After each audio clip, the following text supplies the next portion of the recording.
Teacher को एक को थोड़ी समझना चाहिए। चलो, तो क्या हुआ कि अपन ने देखा डेल्टा जी का रिलेशन। अब डेल्टा जी जो था मेरे पास में, डेल्टा जी की वैल्यू थी -NFE।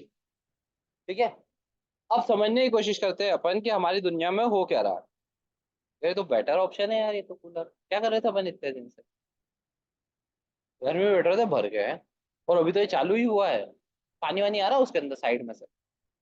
मोटर चालू करी तूने? दोनों बटन चालू करती है? ये कितनी स्पीड है इसकी? मीडियम? हाई पे है ये? सही है, और क्या चाहिए। हाँ। नहीं, वो तो काम ही उसका वो है ना। और अभी वो जब बाहर लग जाएगा ना तो वो और बढ़िया हवा कर देगा। तो देखो बेसिकली क्या होता है ना, अपन ने ऐसा देखा कि हमारे पास में इलेक्ट्रोकेमिस्ट्री के अंदर आयंस के बीच में रिएक्शन हो रही है। अब ऑब्वियस सी बात है कि वो जो रिएक्शन होती है हमारे पास में, वो कभी ना कभी एक इक्विलिब्रियम अटेंड कर लेगी। क्या करेगी? अब अगर वो इक्विलिब्रियम अटेंड करती है तो उसके पहले अपन ने ऐसा देखा, अगर मेरे पास कोई भी एक केमिकल रिएक्शन है, A plus B give C plus D, है ना? तो इसके अंदर एट इक्विलिब्रियम अपन इक्विलिब्रियम कांस्टेंट देखते हैं। तो के की वैल्यू होती है कॉन्सेंट्रेशन ऑफ सी की पावर सी, डी की पावर डी अपॉन ए की पावर ए एंड बी की पावर बी। क्या इतनी बात क्लियर है? अब यहाँ पर ये इक्विलिब्रियम जब आ जाएगा तो रेट ऑफ फॉरवर्ड रिएक्शन और रेट ऑफ बैकवर्ड रिएक्शन क्या हो जाएगा? सेम हो जाएगा। तो वो जो इस रेट से आयंस बनेंगे उसी रेट से आयंस टूटेंगे भी। तो वहां पर क्या होता है कि जो रिएक्शन है इक्विलिब्रियम पे आएगी तो उसका डेल्टा जी जीरो हो जाएगा, क्योंकि फिर तो कुछ एनर्जी मिलेगी ही नहीं, फिर तो ईएमएफ मिलेगा नहीं। ईएमएफ कब तक मिलेगा? जब तक रिएक्शन इक्विलिब्रियम पे आई। बात समझ में? तो डेल्टा जी की वैल्यू कितनी हो जाएगी हमारे पास में? क्या इतनी बात क्लियर है? क्या इसमें कोई समस्या है? इसमें कोई समस्या है? पक्का? चलो, अब डेल्टा जी हमारे पास इक्विलिब्रियम पे जीरो हो जाएगा, but at time T not equals to equilibrium time. ये कौन सा टाइम था? इक्विलिब्रियम। जब इक्विलिब्रियम नहीं होता है तो अपन क्या लगाते हैं? रिएक्शन कोएफिशिएंट से लगा के पूछ लेते हैं। तो रिएक्शन कोएफिशिएंट होता है सी की पावर सी। कॉन्सेंट्रेशन तो अपन किसी भी इंस्टेंट पे कैलकुलेट कर सकते हैं। तो ये तो कॉन्सेंट्रेशन के पावर कर दी और उसका रेशो निकाल लिया, और तो कुछ करा ही नहीं है। इसको क्यू को क्या बोलते हैं अपन? अब रिएक्शन जब इक्विलिब्रियम पे नहीं होगी तब हमारे पास delta G not equal to zero होगा। यहाँ पर at equilibrium reaction coefficient equilibrium constant के बराबर होता है। क्या इतनी बात क्लियर है? अब हमने क्या करा, अब हम ये भी कर सकते थे कि हम आयंस को स्टैंडर्ड स्टेट में ले लेते। स्टैंडर्ड स्टेट बोले तो 1 मोलर कॉन्सेंट्रेशन। ठीक है, तो उस केस में जो डेल ईएमएफ होता है, उस ईएमएफ को अपन कैसे रिप्रेजेंट करते हैं? और जो डेल्टा जी होता है उसको कैसे रिप्रेजेंट करते हैं? है ना? तो हमारे पास ऐसा आता है delta G not equal to -NFE not. Clear है? तो हमारे पास में डेल्टा जी कब आ रहा है? At some other concentration.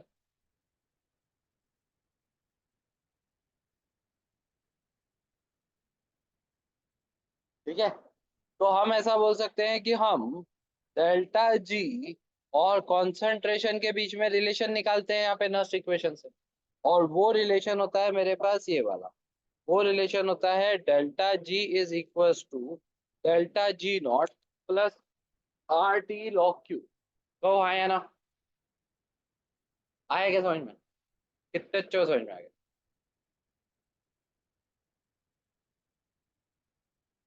Obviously equation तो सही में होगी ना, बस कहाँ पे लगा रहे हैं उसके ऊपर डिपेंड करता है। ये सेम चीज अपन ने वहां पे ही पढ़ी थी। केमिकल इक्विलिब्रियम, केमिकल मैनिक में नहीं था डेल्टा जी? केमिकल में था, है ना? तो ये पहले ये वाली कहानी लिख लो। नोट्स खुद से बना लोगे? ठीक है। तो हमारे पास में डेल्टा जी की वैल्यू हो गई delta G not plus RT log Q। क्या इतनी बात क्लियर है? मम्मी ने मैसेज करा होगा आपको, मैं कल ये अंकुर भैया बोलते हैं।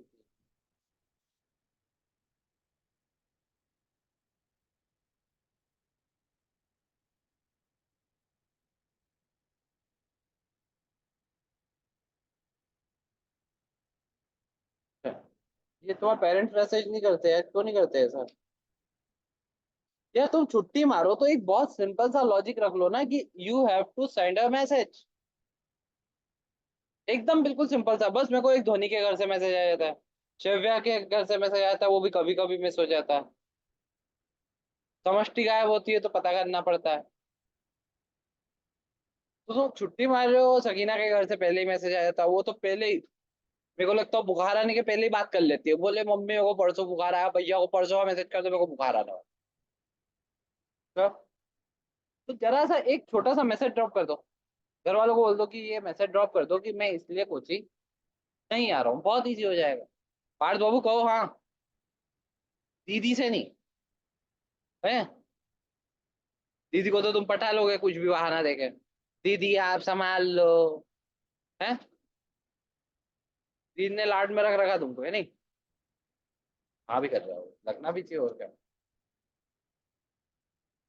तो हमारे पास में क्या हो जाएगा, डेल्टा जी की वैल्यू क्या हो जाती है इक्विलिब्रियम पे?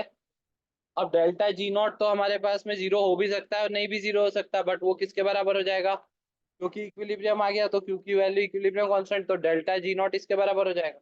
अब पहले बस फॉर्मूले फॉर्मूले लिख लो, सो दैट अपने को जब लगाना होंगे, है ना, न्यूमेरिकल में लगाओगे तो सही ना, नहीं तो अभी तुम बोलोगे भैया न्यूमेरिकल कैसे करे, फार्मूला नहीं लिखा। पहला ये फार्मूला लिख लो। सही है तो।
अब ये दोनों फॉर्मूला लिखने के बाद में अपने को सेल के लिए पता ही है कि delta G not minus N F E not होता है, ये तो पता ही है ना। और delta G minus N F E होता है, ये भी पता ही है। तो हमारे पास में जी नॉट डेल्टा जी की जगह पे minus N F E of cell, और डेल्टा जी नॉट की जगह पे minus N F E not of cell plus R T log Q. तो यहाँ पर हमारे पास में क्या हो जाएगा, ये एन एफ माइनस के साइन के साथ नीचे ले जाएंगे तो ये बन जाएगा ईएमएफ का फॉर्मूला। क्या इतनी बात समझ में आई? अब यहाँ पर ये जो बेस है, ये जो लॉग बेस ई था उसको अपन ने लॉग बेस, तो हमें पता है कि log x to the base e होता है 2.303 log x to the base 10 को है ना। तो बस ये इससे फॉर्मूला बन जाएगा, ठीक है ना। और n क्या है, n है जो बैलेंस रिएक्शन करेंगे अगर अपन, तो उसके अंदर कितने नंबर ऑफ इलेक्ट्रॉन्स ट्रांसफर होंगे। चित्र बना लो ये वाली रिएक्शन।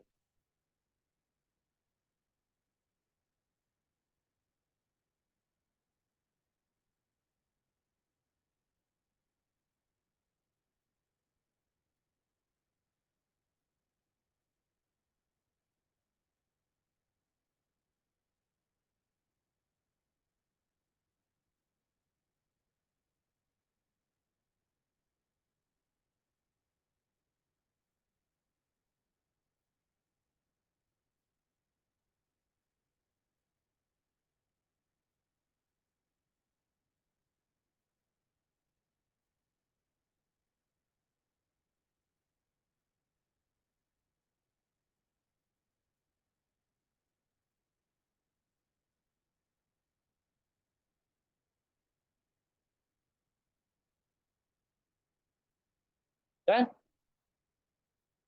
आर की वैल्यू पता ही है। अब इसी के अंदर अगर अपने को 298 केल्विन देके रखा हो, तो ये सारी वैल्यूज पुट कर दोगे, और एफ तो हमारे पास में 96500 है, तो उससे तुम्हारे पास ये फॉर्मूला बन जाएगा। बट ये फॉर्मूला किसके लिए अवेलेबल है, केवल करो।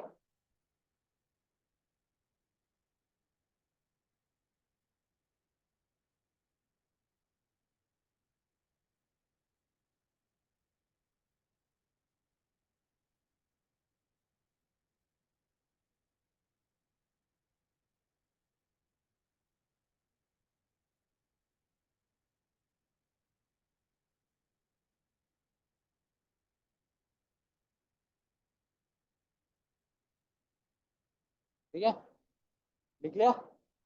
और जब हमारे पास में इक्विलिब्रियम हो जाएगा तो डेल्टा जी जीरो हो जाएगा और ईएमएफ ऑफ सेल जीरो हो जाएगा। तो एट इक्विलिब्रियम अगर अपन देखेंगे तो हमारे पास ई नॉट ऑफ सेल जो हो जाएगा वो स्टैंडर्ड ईएमएफ मिल जाएगा, और उसकी वैल्यू इतनी हो जाएगी। ये भी लिख लो, फॉर्मूला फॉर्मूला लिख लो, बाकी का आंसर।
चलो क्लियर है।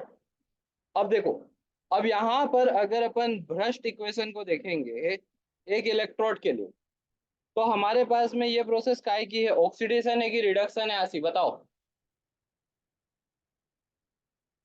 आशी क्या, 6-7 आशी थोड़ी नहीं, दो ही तो है। रिडक्शन हो रहा है। अब अगर अपन जब Q लिखते हैं तो Q के अंदर क्या करते हैं, कॉन्सेंट्रेशन ऑफ प्रोडक्ट लिखते हैं इधर, और इधर क्या लिखते हैं, कॉन्सेंट्रेशन ऑफ। अब प्रोडक्ट में क्या है हमारे पास में, ये कौन सी स्टेट में, बचपन में पढ़ा था कि सॉलिड स्टेट में कॉन्सेंट्रेशन को क्या ले लेते हैं, है ना। और ये हमारे पास आयनिक स्टेट के अंदर है, तो इसको तो रख लेंगे अपन। तो ये जब हमारे पास ये बन जाएगा, और 1/log से आप इसको ऊपर ले जाके ऐसा भी बोल सकते हो कि reduction potential will be equals to E not of standard reduction potential minus 0.0591 या प्लस और लॉग ऑफ Mn+ का कॉन्सेंट्रेशन। बोलो ऐसा बोल सकते हैं कि नहीं, क्योंकि 1/x हो जाएगा x⁻⁻1। अरे यार, log 1/x होता है log x⁻⁻1, और log की प्रॉपर्टी से माइनस बाहर आ जाएगा। अब आ गया, तो बोलना नहीं आया तो, अरे तो बोलेगी नहीं तो फिर कैसे समझ में आएगा लड़के हमको। ठीक है, तो ये हमारे पास में हो जाएगा, तो लिख लो इसको, Nernst equation for electrode reaction. अब ये लिखना पड़ेगा है ना, ये नहीं लिखोगे तो फिर तुम क्वेश्चन कैसे करोगे, थ्योरी नहीं लिख रहे अपन।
आया घर बैठे बच्चों, समझ में आया क्या,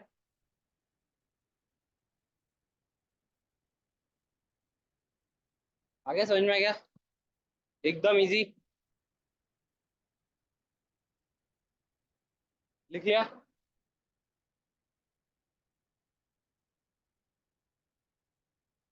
अब देखो, ये क्वेश्चन पढ़ो और इसको समझ के बताओ मुझे कि क्या समझ में आया।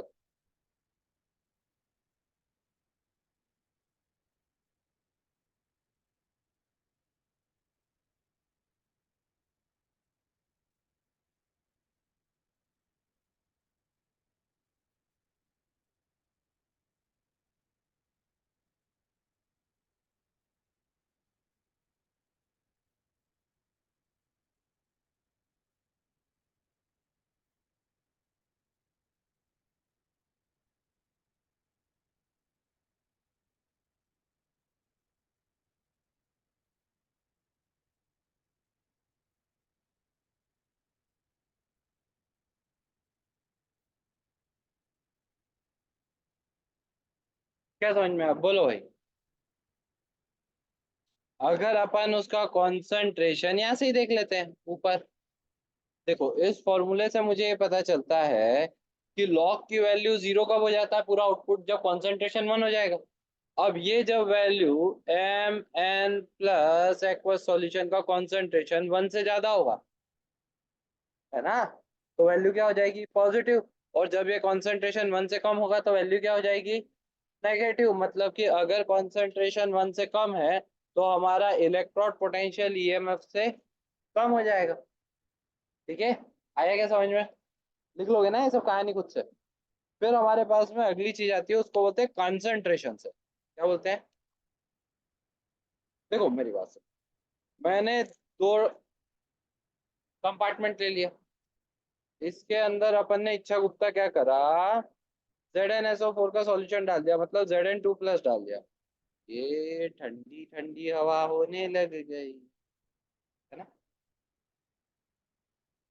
इतने सुख के दिन एहसास भी था तुम्हें ऐसे आएंगे?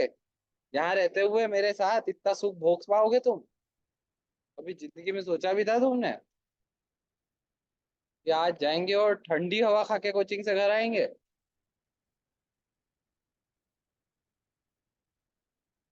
हाँ। फिर तो ये लोग आते हैं, मैं सीधा कमरे में आओ भाई, एसी चल रहा है, वहीं बैठेंगे, वहीं बैठे बक बक कर लो। पर ये लोग अब खुश हो जाएंगे क्योंकि हमारा पिक्चर देखने का प्लान था, तो हम रात में बैठ के यहाँ पे पिक्चर लगाएंगे। वहीं छुट्टी कर देंगे एक दिन 8 बजे, घर बैठ के पढ़ो, उसके बाद फिर हम बैठ के पिक्चर देखेंगे इसके ऊपर। अब अपन ने इच्छा गुप्ता क्या करा, अरे अपन ने दो कंपार्टमेंट लिए। देखिए ऐसे सॉल्यूशन लेकर डालेंगे जमीन पर डुल जाएगा ना, पगली कैसी बातें कर रही है तू, है? तो अपन ने क्या करा भाई, अरे वो तो मैंने ले ही लिए ना, अब उसके आगे करेंगे ना। ठीक है, चिड़िया उड़ खेलते हैं तुमको?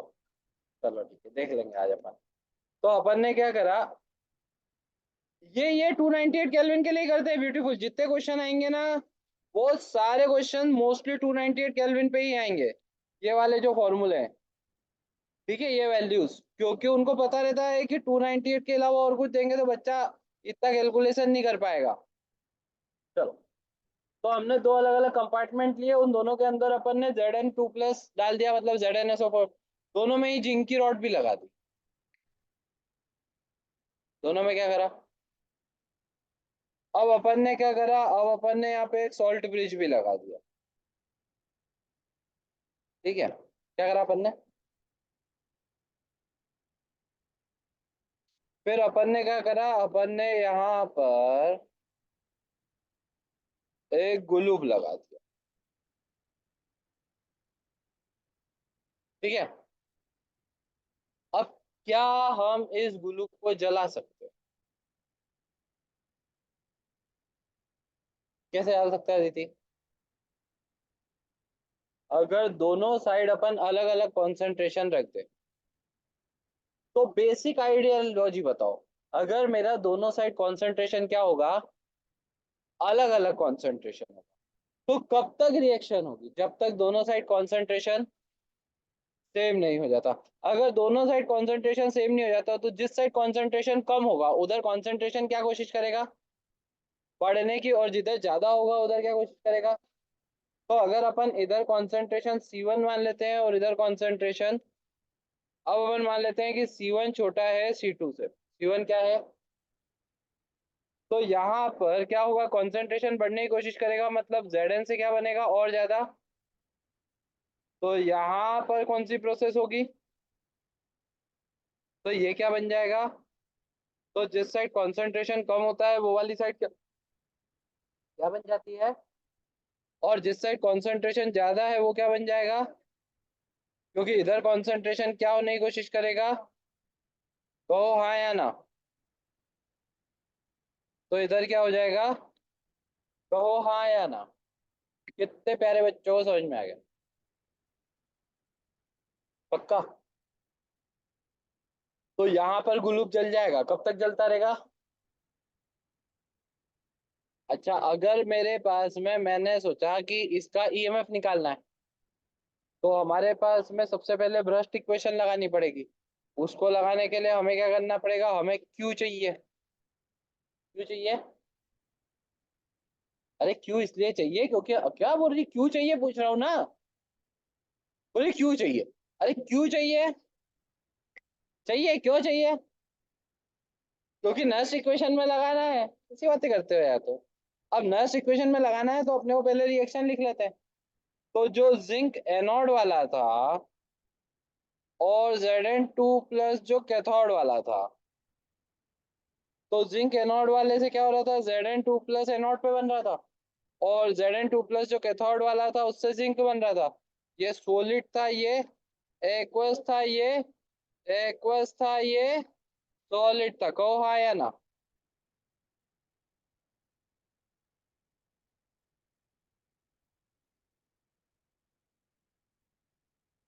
है ना?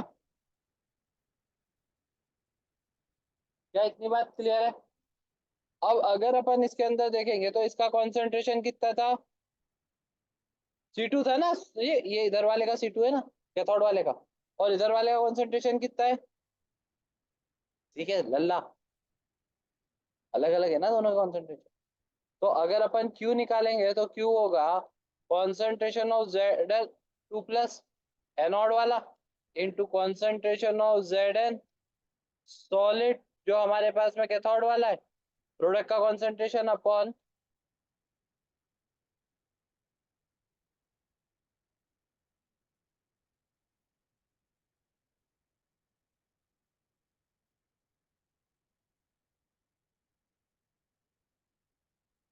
ऐसा हो जाएगा।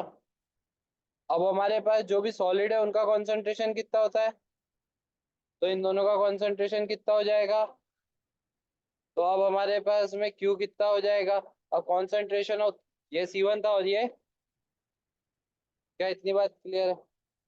अब अगर अपन नेक्स्ट इक्वेशन देखेंगे तो उससे क्या था, EMF equals to E not minus 0.05 upon N. अब अगर अपन इस रिएक्शन को देखेंगे तो इसकी बैलेंस रिएक्शन में कितने इलेक्ट्रॉन ट्रांसफर हो रहे हैं? दो, Zn2 प्लस से Zn बन रहा है ना, या Zn से Zn2 प्लस बन रहा है, तो दो इलेक्ट्रॉन का ट्रांसफर हो रहा है। और लॉग ऑफ Q, ठीक है ना?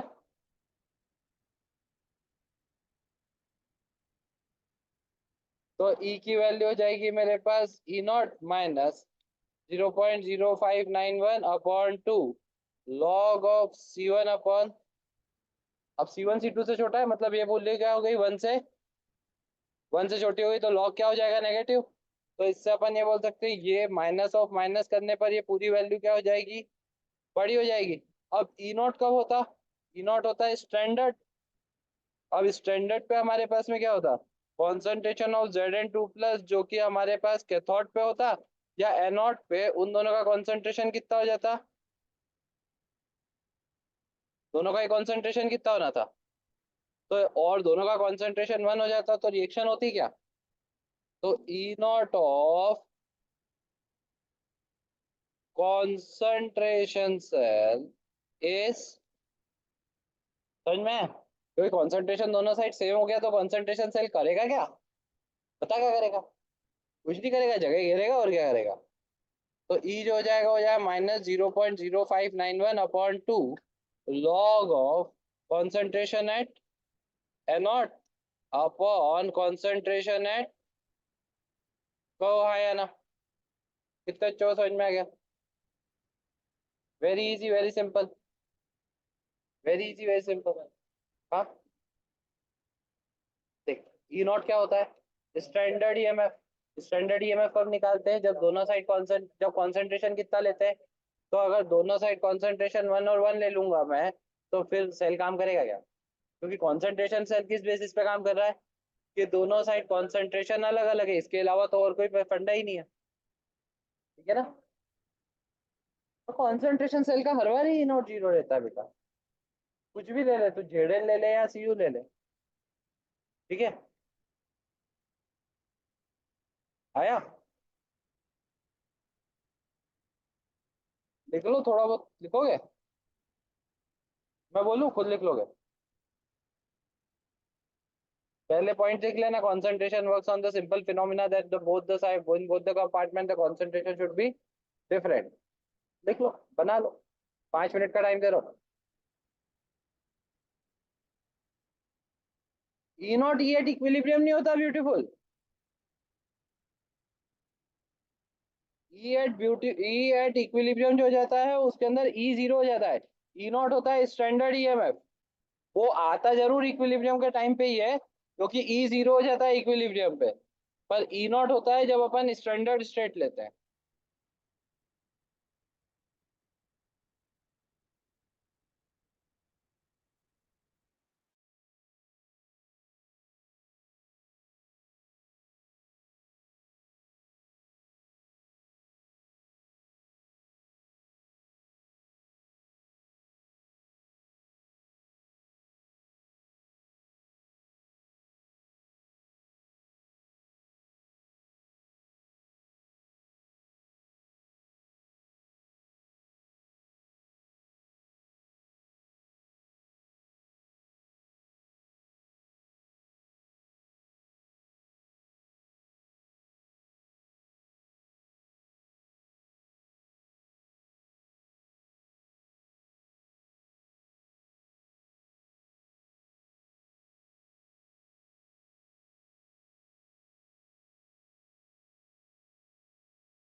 नहीं लिख लो, सब लिख लो भाई।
देखो इन्होंने यही राम कहानी लिख के दी है हमको।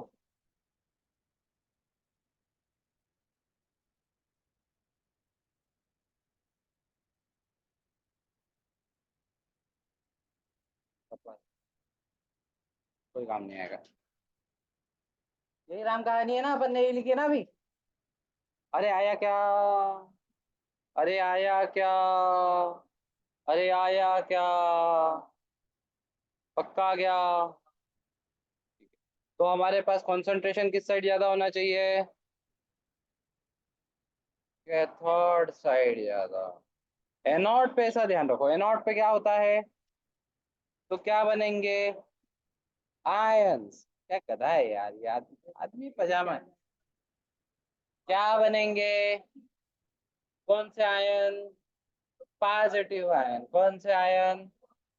अब अगर वहां पे आयन बन रहे हैं तो पहले से अगर कंसंट्रेशन ज्यादा होगा तो आयन बनेंगे तो कंसंट्रेशन और ज्यादा हो जाएगा। ऐसा हो सकता है क्या? जिधर कंसंट्रेशन ज्यादा उधर का तो क्या होगा? कम होगा, और जिधर कम है उधर का क्या होगा? ज्यादा। ऐसा ही होगा तभी जाके दोनों के concentration same pinch my boy हो पाएंगे। आया क्या समझ में? आया क्या समझ में?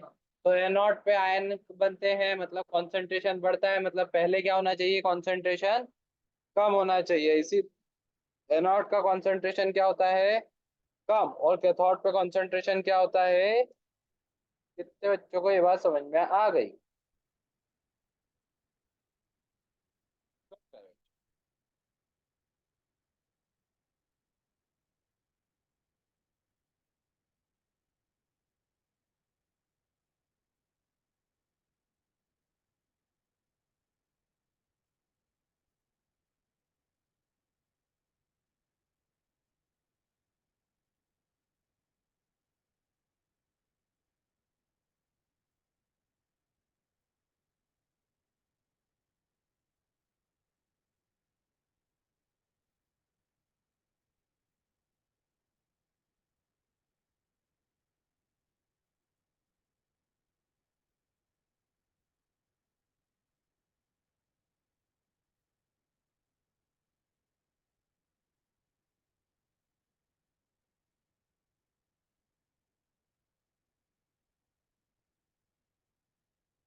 करो भाई।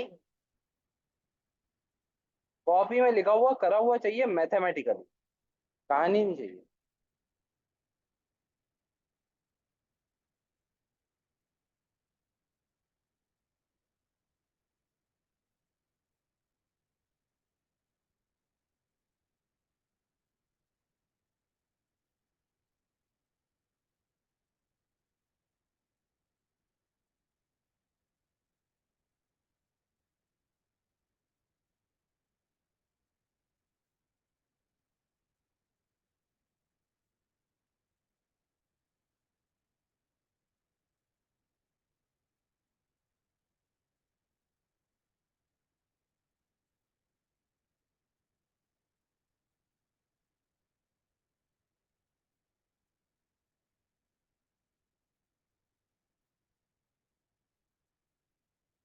एक आंसर बी आया है, और कोई?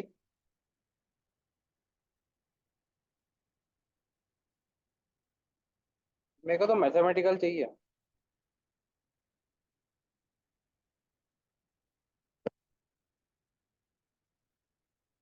हम्म।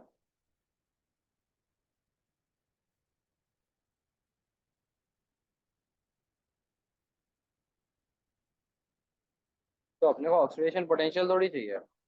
अपने को तो ऑक्सीडाइजिंग पावर चाहिए। तो जिसका रिडक्शन, ऑक्सीडाइजिंग पावर मतलब जिसका रिडक्शन पोटेंशियल ज्यादा हो गया, वो रिड्यूस होने की टेंडेंसी ज्यादा रखेगा। तो दूसरे को ऑक्सीडाइज इजीली कर देगा। तो रिडक्शन पोटेंशियल देखना है ना, ऑक्सीडेशन पोटेंशियल थोड़ी देख।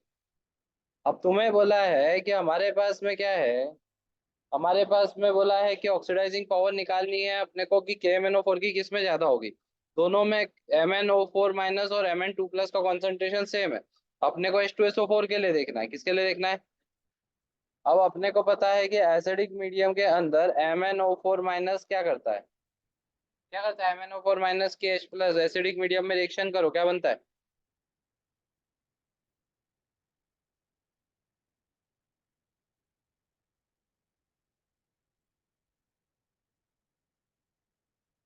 एसिडिक मीडियम में करो या न्यूट्रल मीडियम में करो तो एम एन ओ टू बनता है, ये नहीं पता तुम्हें?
ये लिखो भाई, M N O four minus की एसिडिक मीडियम की रिएक्शन अलग लिखो, और उसका equivalent weight.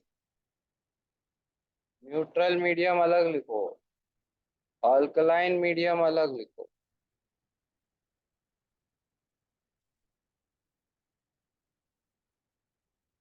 M N O two किस कलर का होता है?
ये कंटेस्ट कर लेना।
ठीक है ना।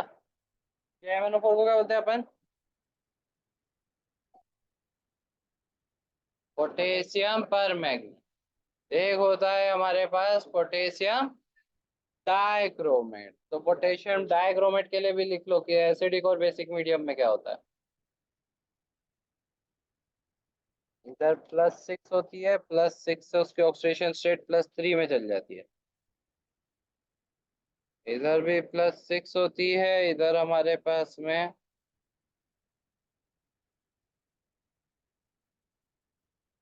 +6 ही रह जाएगी क्या?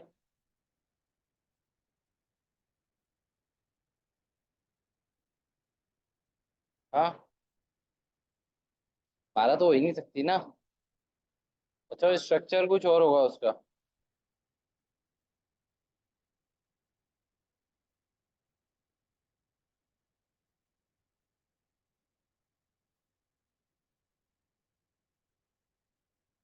हाँ, वो K2Cr2 वो पूरे के अंदर होगी और उधर जाने के बाद में उसका कुछ और हो जाएगा। चलो लिख लो, बस ये रिएक्शन लिख लो कि एसिडिक मीडियम में क्या बनता है, बेसिक में क्या बनता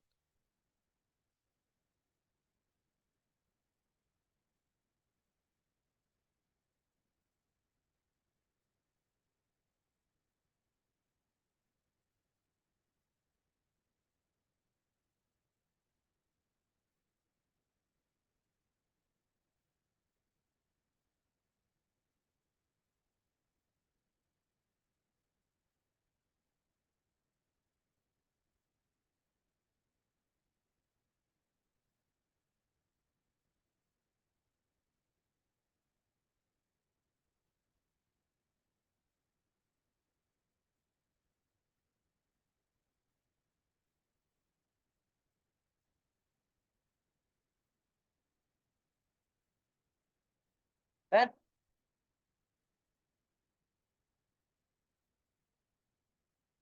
अब अगर आप इसके अंदर देखोगे तो आपके पास में एसिडिक मीडियम के अंदर रिएक्शन कैसी होगी?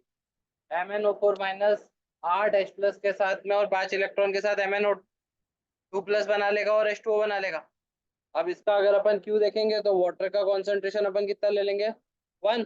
तो Q जो हो जाएगा मेरे पास में वो होगा concentration of Mn2+ upon concentration of MnO4 minus into concentration of H+ की पावर 8।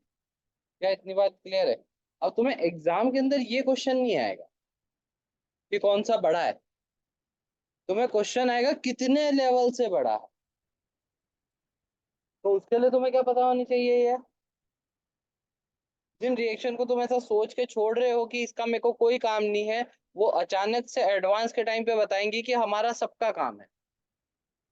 तो तुम या तो अभी से पढ़ के उनको याद कर लो, और या फिर तुम क्या करना, आखिरी में रो लेना कि हाँ यार ये तो याद ही नहीं हो रहा है कि नहीं। 4 आंसू बहाना, 2 दिन खाना मत खाना, घर वालों को बोलना इससे अच्छा तो मैं मर ही जाऊं। बस वो मना कर देंगे, अरे बेटा इतना प्रेशर मत ले, जो बन रहा बनना है, दिल नहीं बन रहा मत बनना। Free life. तो अपन ने ये दोनों का कॉन्सेंट्रेशन तो अपने को बोला, ये क्या है यहाँ पे दिखा है ना, कि both the concentration in both the cases concentration of these are equal. ठीक है, तो इसके ऊपर तो कुछ डिपेंड कर ही नहीं रहा है ना। एक के अंदर हमारे पास में H+ का कॉन्सेंट्रेशन कितना है, ये जो है H2, अरे H2SO4 का है 0.01। तो उससे H+ का कितना होगा, 2 गुना हो जाएगा, 0.02 होगा। आया समझ में? दूसरे वाले में कितना हो जाएगा, 0.002 हो जाएगा। ठीक है ना। फिर अपन इसको यहाँ पे ही नहीं छोड़ेंगे, अपन इसको पूरा ऐसा लिखेंगे, ErP1 will be equals to E0 of standard retention potential minus 0.0591 upon 2। और ये जो है ये कितना हो रहा है, 2/100, मतलब 1/50, है ना। तो ऊपर चल जाएगा तो ये जाएगा 50 की पावर -8, है ना। अरे नीचे ही वो 50 रहेगा, वो -8 थोड़ी होगा। 0.02 तो 1/, वो 2/100 हो रहा था ना, तो उससे 50 होगा, ये 50 यहाँ पे जा रहा है, उसमें -2 लगेगा, पागल लड़की हो क्या। तो ये 50 की पावर 8 हो जाएगा, और ये वाला जो है ये 1000 हो जाएगा, तो ये 500 हो जाएगा। तो इससे ErP1 हो जाएगा E0 of standard reduction potential, तो सेम ही रहेगा क्योंकि दोनों साइड रिएक्ट कॉन्सेंट वो तो सेम ही है, और ये जाएगा 500 की पावर 8। आया समझ?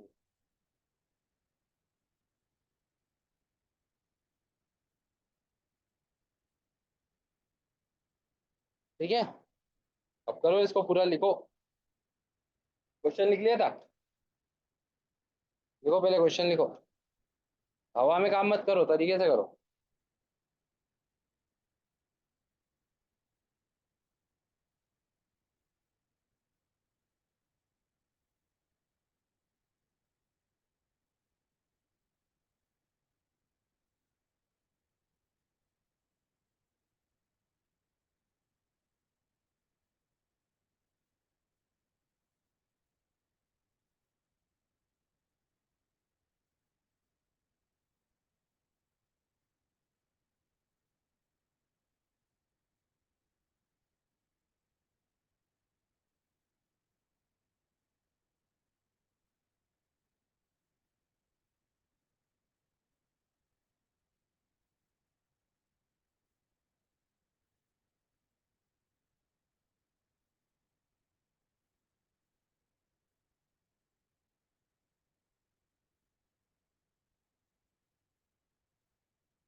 डन।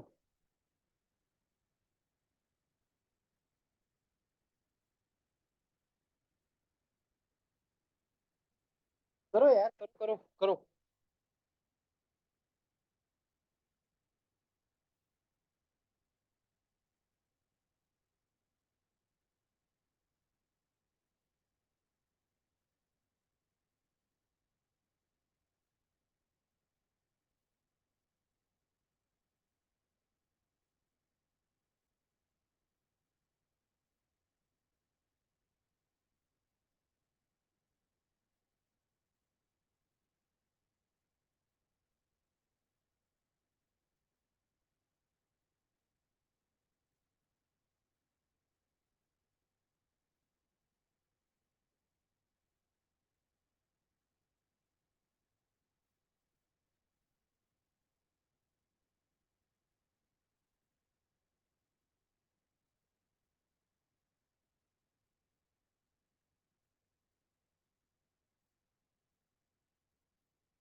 डन।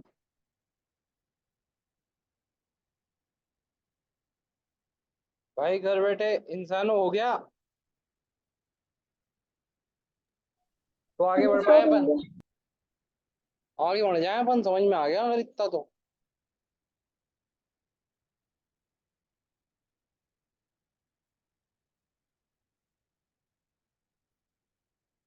क्वेश्चन समझ में आए तो बताना मेरे को है। सॉल्यूशन भी समझो, कोई दिक्कत नहीं है, अभी पहले समझो सही, मुझे पता चलेगा तुम्हें कितनी चीज याद है। कितने लोगों को एक के एस पी पता है क्या होता है? के एस पी, के एस, सॉल्युबिलिटी प्रोडक्ट। देखो हमारे पास में ऐसा होता है कि हमारे पास में जैसे अपन ने कोई भी एक इलेक्ट्रोलाइट लिया,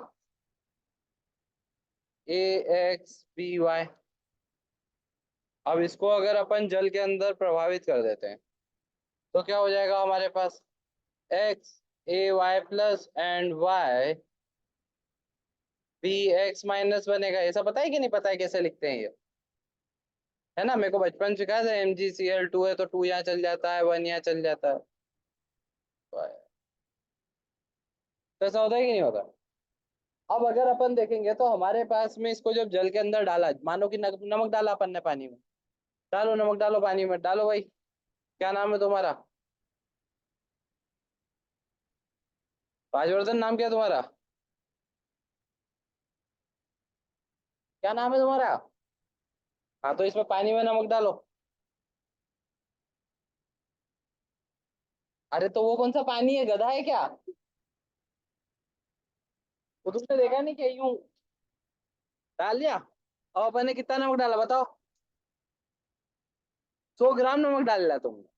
गधे हो तुम तो, पहले कितना नमक डालते हैं अपन? 1 चिमटी। अरे यार ये तो नियम है जिंदगी का, भले कितना ही ज्यादा और डालना, शुरुआत तो कैसे होती है, फिर उसके बाद भले चम्मच भर के डाल लो। तो अपन ने पहले जब इसके अंदर थोड़ा सा नमक डाला, ठीक है, तो अपन और नमक डाल सकते हैं इसके अंदर। तो पहले ये अनसेचुरेटेड था।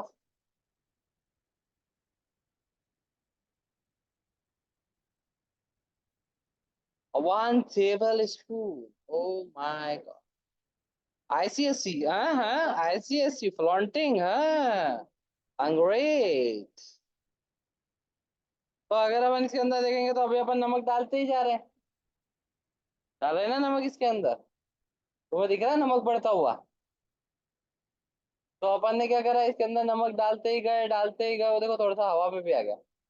ठीक है, बाहर निकलने लग गया। ये थोड़ी होता, पानी डाल लेते हैं। तो अपन ने क्या करा कि पहले इसके अंदर कम नमक था, तो वो कहलाता है अनसेचुरेटेड सॉल्यूशन। क्या कहलाता है? फिर एक टाइम पे हो जाता है कि सॉल्यूशन सेचुरेटेड हो जाता है, अपन उसमें नमक डालते हैं, नमक घुलना बंद कर देता है। फिर अपन चम्मच से घुमाते हैं उसको, है ना। फिर अपन उसको जब चम्मच से घुमाते हैं तो फिर अपन देखते हैं उसके अंदर थोड़ा सा नमक नीचे बैठ रही है, जा ही नहीं रिया, घुल ही नहीं रिया। फिर अपन कहीं करते हैं, अपने को तो घुलना है उसको, है, गरम करते हैं। बहुत बढ़िया। फिर अपन अरे चाशनी बनाते हैं ना, शक्कर डाल लो इसमें, है कि नहीं। अभी तुम्हारे घर में नींबू पानी बना होगा ना, किस किस के घर में नींबू पानी बना? मम्मी ने, कि पहले पानी डाला, फिर उसमें बहुत सारी शक्कर डाली, फिर नींबू को बिल्कुल ऐसे, है ना, नींबू का रस बनाया, फिर उसके अंदर उसको उबाला। तो किसी के घर में नहीं बनता ऐसा? तुम्हारे घर बनता है राजवर्धन? वो नींबू का रस निकालते हैं, उसको एक तपेले में डाल देते हैं, फिर उसके अंदर शक्कर डालते हैं, और फिर उसको घोलते रहते हैं, है ना। फिर उसके बाद में वो जो नींबू का एकदम गाढ़ा सा रस बन जाता है, उसको कांच की बाटल में डाल देते हैं अपन, रूह अफ़ज़ा की पुरानी वाली, है ना। और फिर उसमें से इतना सा नींबू पानी डालते हैं और इतना सारा पानी ऐड कर देते हैं। तुम्हारा बनता है आज तक ये? वाह यार, मेरी माँ बनाती थी ये। वही तो बता रहा हूँ ना, अब नहीं बनता। तुम्हारे यहाँ भी बनता है? वो गर्म तब करवाते हैं जैसे कि तुम्हारे घर पे बना वो नींबू पानी, तो वो थोड़े दिन चलता है, 2 दिन के हिसाब से बनता है, 3 दिन के हिसाब से बनता है। ये जो गर्म होके बनता है, ये बॉटल महीना भर चलती है, बता तुम, है। धूप में रख देते हैं, कांच की बोतल में रख बना के। क्या, कहाँ गए संस्कार हमारी दुनिया के? सब रसना ही पीने लगता है। ये मेरी माँ बनाती थी गर्मियों के पहले, कम से कम 25-30 बॉटल। और मेरे दोस्त आते थे सुबह से, अपनी अपनी बोतल लेके बैठ जाते थे, जरा जरा से बच्चे, 9वीं 10वीं के, 8वीं के। मतलब हमने चालू करा 7वीं से, 7वीं में उनको ये रहस्य पता चला कि नोनी के घर में वो नींबू का रस बनता है, और वो बहुत टेस्टी होता है। तो सब अपनी अपनी छोटी बोतल पहले लेके आए, मम्मी को सबमिट कर दी। फिर पता चला कि छोटी बोतल तो 3-4 दिन में खत्म हो जाती है। फिर उनको पता चला, अच्छा ये लोग बाटल में भर के भी रखते हैं, इनके से ही बोतल उठा के लगे। तो फिर वो बड़ी बोतल सब अपने अपने नाम की पर्ची चिपका जाते थे। और फिर सुबह से लेकर शाम तक हम बैठ के क्या करा करते थे, कोई काम नहीं जिंदगी में, देख लो कितनी फुर्सत है, पता है तुम पढ़ लिख के क्या बनना चाहते हो। हेलो, क्या? तो अब यहाँ पर क्या हुआ, पहले ये अनसेचुरेटेड था, फिर एक टाइम आता है जब वो सेचुरेटेड सॉल्यूशन हो जाता है। फिर अपन ने क्या करा, अपन ने उसको गर्म कर दिया, और उसमें और शक्कर मिला दी। अब वो और शक्कर मिलाने के बाद में गलती ये करते हैं कुछ लोग कि उसको धूप में नहीं रखते, तो फिर क्या हो जाता है उसमें, शक्कर वापस बैठ जाती है, वो हो जाता है सुपर सेचुरेटेड सॉल्यूशन। क्या हो जाता है? तो इसीलिए आयंस के लिए हमारे पास में अलग अलग कुछ टर्मिनोलॉजीज होती है, कि हम सबसे पहले निकालते हैं आयनिक प्रोडक्ट। क्या निकालते हैं? आयनिक प्रोडक्ट होता है concentration of the ions raise to the power their stoichiometry. ये आप कभी भी निकाल सकते हो, ठीक है। ये हो गया आपका आयनिक प्रोडक्ट।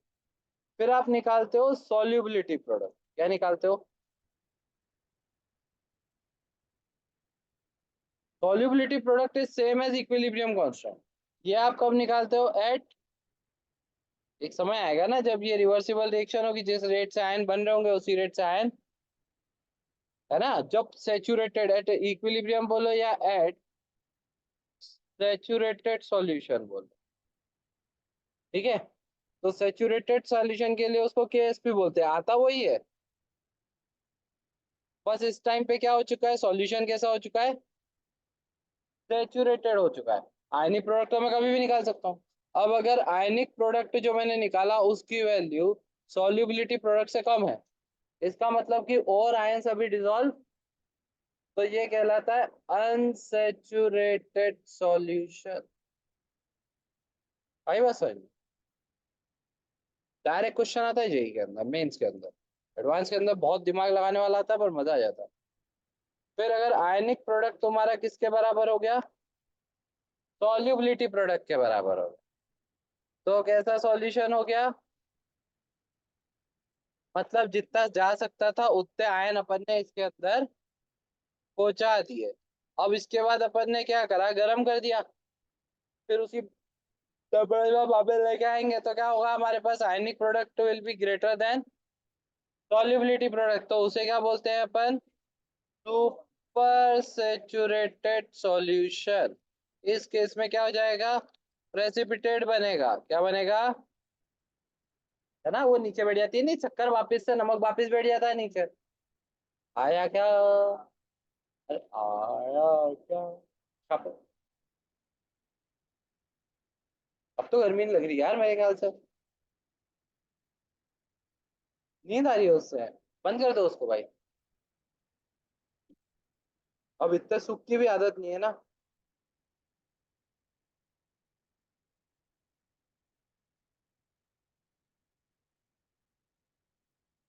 वो उधर वाले को पूछ लो, वो भी सोते नहीं रहे,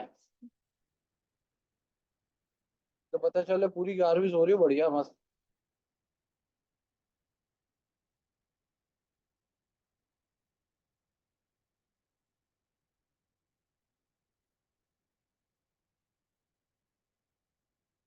भाई जी से बात कर ले, जी से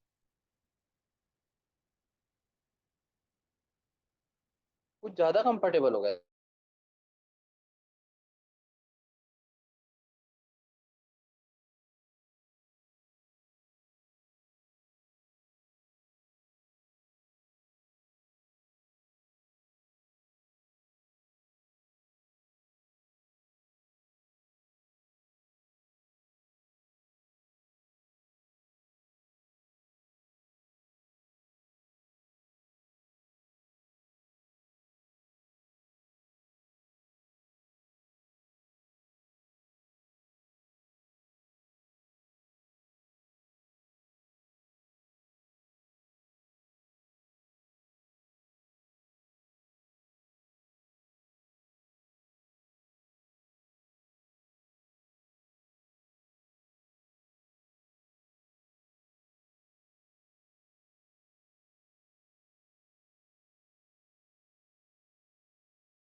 लिख लिया बच्चों, लिख लिया? पक्का लिख लिया, पूरा लिख लिया? अब देखो मेरी बात। अब क्या होता है, जैसे अगर मैंने कोई भी आयन को ले लिया, ठीक है, जैसे अपन ने ले लिया ए जी, यार ए जी को नहीं लेते हैं, अपन ने ले लिया MgCl2, ठीक है। तो ये हमारे पास अगर इसके सॉल्युबिलिटी प्रोडक्ट तो होता ही है, एक टर्म होता है सॉल्युबिलिटी। क्या होता है एक टर्म?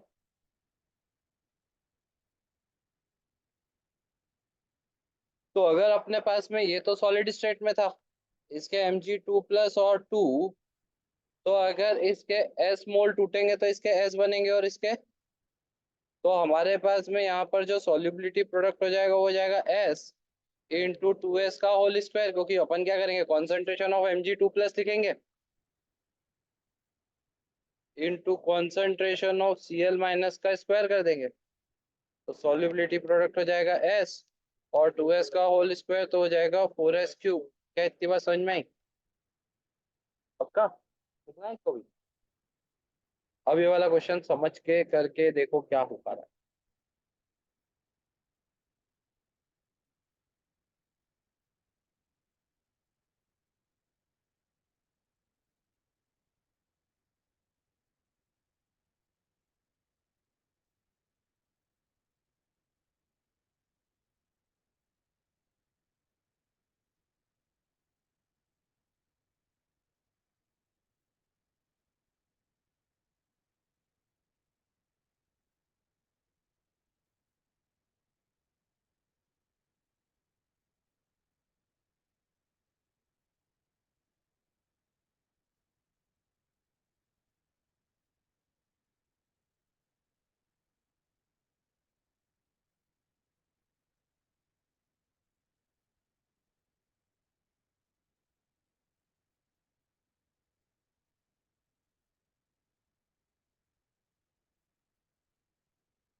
आगे समझ में आ गया?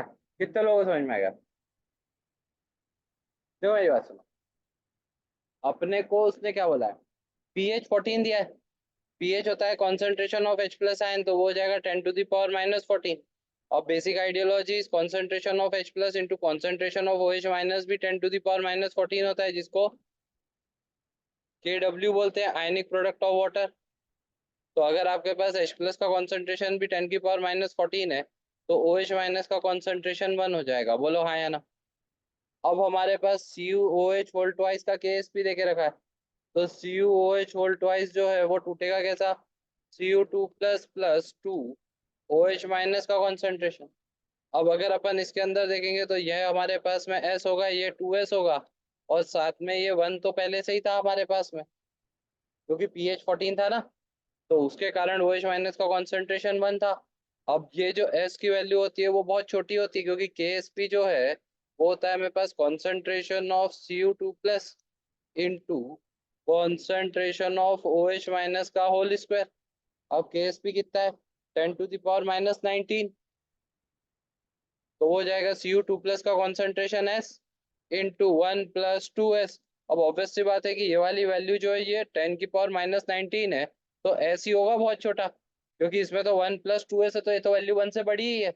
इसका मतलब S बहुत बहुत बहुत छोटा हो जाएगा। तो अपन ने बोला कि this implies that S is much much much smaller than 1। तो 1+2s का जो वैल्यू है उसको अपन लगभग, तो इससे S आ जाएगा मेरे पास 10⁻⁻19। और S क्या है, S है मेरे पास कॉन्सेंट्रेशन ऑफ Cu2+, वो आ गया 10⁻⁻19। आया समझ में? अब अगर अपन यहाँ पर देखेंगे E0, तो ये रिडक्शन पोटेंशियल है, ठीक है ना। तो हमारे पास में इस रिएक्शन को लिखेंगे तो ये रिएक्शन कैसी लिखाएगी, ये रिएक्शन लिखा है कि Cu2+ 2 इलेक्ट्रॉन को गेन करके क्या बनाता है। तो इसके अंदर हमारे पास में जो Q होगा वो होगा concentration of Cu upon concentration of Cu2+। अब Cu का कॉन्सेंट्रेशन, क्योंकि ये तो सॉलिड स्टेट में, तो 1 होगा, तो ये 1 अपॉन कॉन्सेंट्रेशन ऑफ Cu2+ बचेगा। और इस पर अपन ने नस्ट इक्वेशन लगा दी है ना, यहाँ पे Q लगाते हैं, Q की जगह पे वैल्यू लगा दी। और Cu2+ का कॉन्सेंट्रेशन मेरे पास में मैंने यहाँ से निकाला ही था, 10⁻−19 था। तो ये ऊपर चल जाएगा, तो ये हो जाएगा कितना, 10⁻−19 ऊपर जाके 10⁻+19। और लॉग की प्रॉपर्टी से क्या हो जाएगा, वो वैल्यू आगे आ जाएगी, तो माइनस इंटू 19 हो जाएगा, और लॉग 10⁻10 बचेगा, जो कितना होता है 1। तो उससे हमारे पास में ई आ जाएगा। इतना अच्छा समझ में आया। बहुत अच्छे से लिख लो इसको, पूरे नोट्स वोट्स बना के बकायदा कि क्या क्या हो रहा है, अच्छे से लिख लो।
डन बाय डन लिख लिया।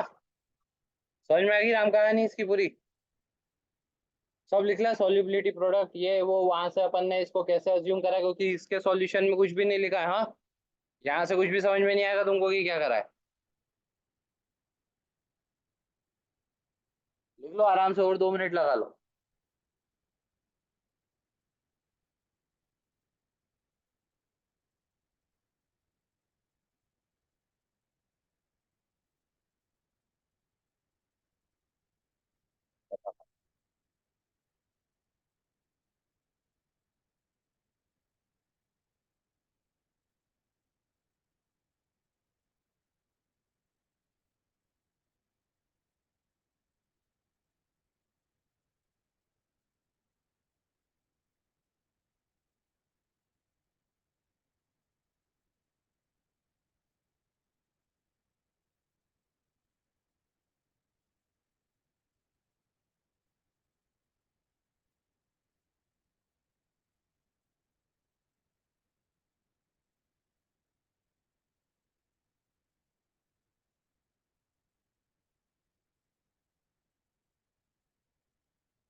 डन भाई, डन।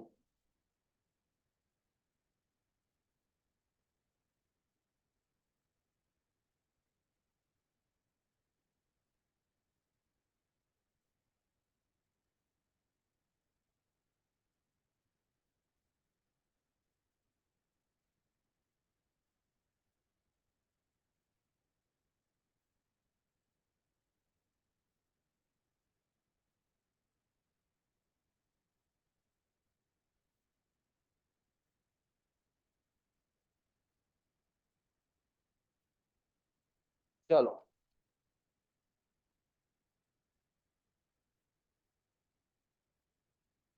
करो क्वेश्चन। कैसा सेल है? कॉन्सेंट्रेशन है ना, एक्स है ना, दोनों साइड है, नॉट में भी। और देखो, ये हमारे पास में एनोड होता है, इधर जो लिखा होता है सेल रिप्रेजेंटेशन में, और इधर क्या होता है, ये एनोड है।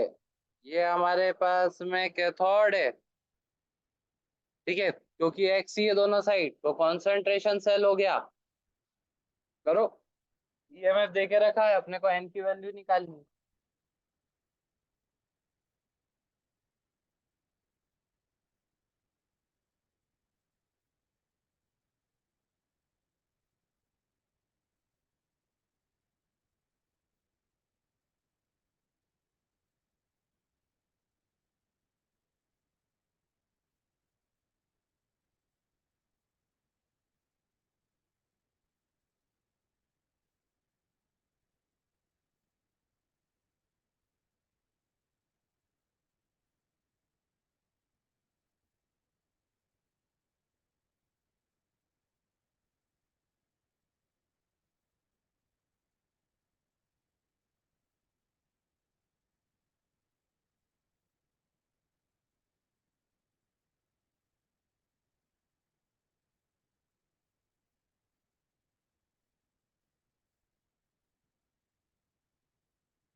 इसका सॉल्यूशन एक लाइन में कर लिया।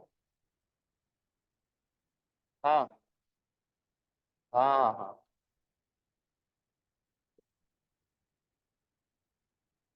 करो भाई, जल्दी करो, जल्दी करो, जल्दी करो।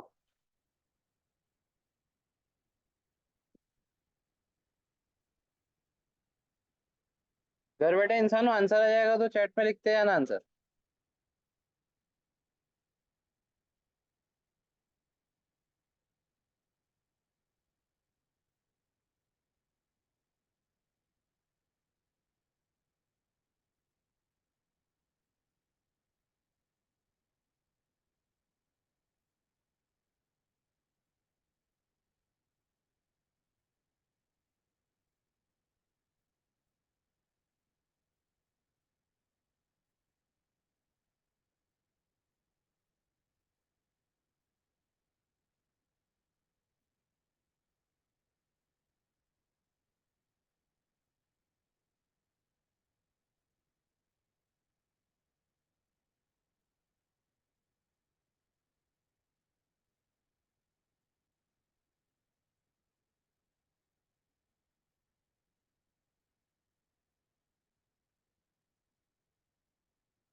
आ गया? कितने लोग आंसर आया? हाँ। 1 मिनट कैसे आएगा? जल्दी करना, जल्दी कर, बात करनी बैठ के। कैसे बच्चे हैं यार आजकल। चल फिर बात। जल्दी कर, जल्दी जल्दी। पॉइंट में आ रहा, फोन नंबर आ ही नहीं रहा। जय माता दी। क्या? कितना आ रहा पॉइंट में? 1,000? ऐसी बातें कर रही है यार, 4 0 हो जाएगा क्या? आ रहा है तो गलत आ रहा है ना, फिर से करना है पेज पे। n number of electron transfer होंगे तो 0 इलेक्ट्रॉन ट्रांसफर होके और वो सॉलिड से एक्वस बन गया। तो वही बोल रहा हूँ ना, फिर से कर, उसको घूरने से क्या होएगा।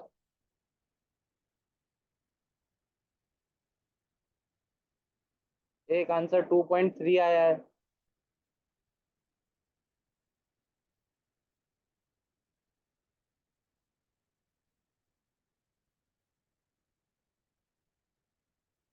आ गया?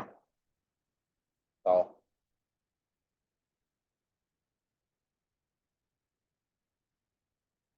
काश पढ़ाई भी करती होती अदिति तो कितना अच्छा होता, कितना मजा आता। क्या हो गया?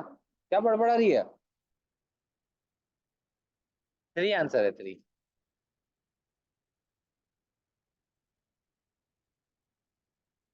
अरे 3 आंसर भाई।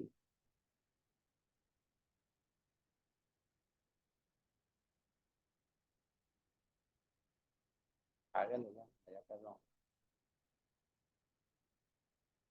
अब हमारे पास में ये क्या है? ए नॉट। ये क्या है? अगर अपन इसकी रिएक्शन लिखेंगे तो x at A naught plus X N plus at cathode is giving us X N plus at A naught plus X at cathode. यही हो रहा है ना? अच्छा, ये सही हो रहा है ना? ठीक है। अब अगर अपन Q देखेंगे तो मेरे पास में आएगा X A N plus X C, और एक्स ए का कॉन्सेंट्रेशन और concentration of X C N plus. अब ये कॉन्सेंट्रेशन इन दोनों का कितना होता है हमारे पास में, 1 सॉलिड का। तो हमारे पास में Q की वैल्यू आ जाएगी। ए नॉट पे कितना कॉन्सेंट्रेशन है, 1/20, और इधर कितना है 1/2, तो 1/10 बचेगा, या Q बचेगा 10⁻⁻1। अब हमारे पास EMF होता है E0 माइनस 0.0591, ये था ना, upon N into log Q. तो हमारे पास ये वैल्यू है 0.029, और E0 कितना हो जाएगा? तो हमारे पास में आएगा -0.0591 अपॉन एन, और लॉग ऑफ 10⁻⁻1, तो पावर आगे आ जाएगी। तो 0.029 = 0.0591 अपॉन एन, और लॉग 10⁻10 1 हो जाएगा। तो इससे एन आ जाएगा 0.0591 अपॉन 0.029। इसको लगभग 0.06 लिख सकते हो, इसको लगभग 0.03, तो आंसर आएगा एन का कितना? ये इतना सा काम नहीं हो पा रहा है क्या? आंसर ही 2 ही है तो बोलेगी भी तो 2 ही। चलो करो बेटा, ये बातें करती है ये लड़की। अरे हाँ बोला था ना। चल 2 है आंसर, मेरे को गलत आंसर याद रह गया। अरे मजाक कर रहा था, मैं तो देख रहा है कौन सा कॉन्फिडेंस, फिर तो सॉल्व कर लिया। क्या है फिर? चलो छापो भाई, छापो छापो छापो। कितने लोगों का 2 आ गया था? कितने का नहीं आया था? अरे यार पार्थ बाबू यार, इत तो सिंपल काम नहीं कर रही है तू। है सिहोर नरेश, सिहोर नरेश नहीं, सोनकश नरेश हो नहीं तुम तो। है? अच्छा, क्या पुट करी थी? तुम्हारे मजे हैं। क्या उगाते हो, खेती का ही करते हो? पता तो होगा ना घर में काय क्या है कि क्या। सही है, और क्या चाहिए। अब बाईपास पे भी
करो, अपनी मेहनत से कमाओ। चलो, ये छाप ही लिया। तो आज अपन ने भ्रष्ट इक्वेशन लगाना सीखी और कंसंट्रेशन सेल को पढ़ा। कितने बच्चों को समझ में आ गया? घर बैठे बच्चों समझ में आ गया? ये वाले जितने क्वेश्चन है इनको लगा लेना। फिर कल अपन जो चर्चा करेंगे वो टाइप ऑफ इलेक्ट्रोड्स के ऊपर करेंगे। ठीक है ना? वैसे ऑल दो ये वाली चीज अपन देख चुके हैं। ठीक है, तो तुम चाहो तो यहाँ तक ये सब वही है, नस्ट इक्वेशन ही लग रही है। तुम्हें मैं ये वाली शीट दे दूं क्या? तो तुम ये पूरे नोट्स बना के सारी चीज कंप्लीट कर लोगे, इसमें ये सारी कहानी मैं समझा दूंगा। ठीक है, जितना तुम लिख सकते हो उतना लिख लेना, जितने नोट्स बना सकते हो, बाकी की पूरी कहानी में समझा दूंगा। फिर हमारे पास में जो अगली मेथड आती है वो इलेक्ट्रोलिसिस और रेस की आती है। तो अब देखो मेरी बात सुनो, बहुत ही सिंपल से फैराडे बाबू के लॉज है इसके अंदर। ठीक है, अब उनके हमारे पास में ये सारी कहानी ही है कि इसका स्टैंडर्ड रिडक्शन इतना है। अब जैसे यहाँ पे देखे रखा है कि ई नॉट नेगेटिव है तो ये रिएक्शन हमारे पास में होगी। ये ऑक्सीडेशन का है तो रिडक्शन हो जाएगा। है ना? कौन सी रिएक्शन पार्टिसिपेट करेगी, कौन सी नहीं करेगी, कौन किसको डिस्प्लेस करेगा। है ना? फिर फेरेडे का लॉ, अब समझो। मेरे एन है, एन प्लस, अगर मैं इसके अंदर एन इलेक्ट्रॉन्स दूंगा तो क्या बन जाएगा? एम। है ना? अगर मैंने इसके अंदर मानो कि इसका मास अगर मैंने एन मोल दिए तो इसका एक मोल एन मोल के साथ रिएक्शन करके एक मोल मास डिपॉजिट कर देगा। अगर टू एन मोल दिए तो दो मोल और उसके दो मोल को डिपॉजिट कर देंगे। देखो, जितना ज्यादा चार्ज दूंगा उतने ज्यादा आयंस डिपॉजिट। है ना? तो जो वेट डिपॉजिट होगा वो डायरेक्टली प्रोपोर्शनल होगा कि अपन कितना, और चार्ज जो होता है करंट इनटू टाइम। तो प्रोपोर्शनलिटी का साइन हटाएंगे, कांस्टेंट लगा लेते हैं। ठीक है, अब जब हमारे पास चार्ज 1 फैराडे के बराबर हो जाएगा तो जो मास डिपॉजिट होगा वो मोलर मास के बराबर हो जाएगा। ठीक है, या इक्विवेलेंट मास के बराबर हो जाएगा। देखो, जैसे अगर मेरे पास में ऐसा मानो एक्स एन प्लस है, वो एन इलेक्ट्रॉन्स को गेन करेगा तो एक्स बना लेगा। क्या इतनी बात समझ में आई? इतनी बात समझ में आई? तो जो हमारे पास में मास ऑफ एक्स डिपॉजिट होगा वो डायरेक्टली प्रोपोर्शनल होगा चार्ज के। प्रोपोर्शनिटी का साइन हटाएंगे तो एक कांस्टेंट लगा लेते हैं जेड। क्या इतनी बात क्लियर है?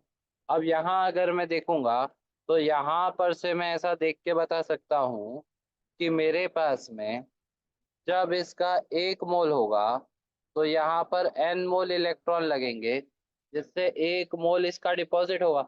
और एक मोल का मास किसके बराबर होता है? मोलार मास के बराबर, एम। तो वो कब हो रहा है? जब क्यू की वैल्यू कितनी है? एन इंटू ई। है ना?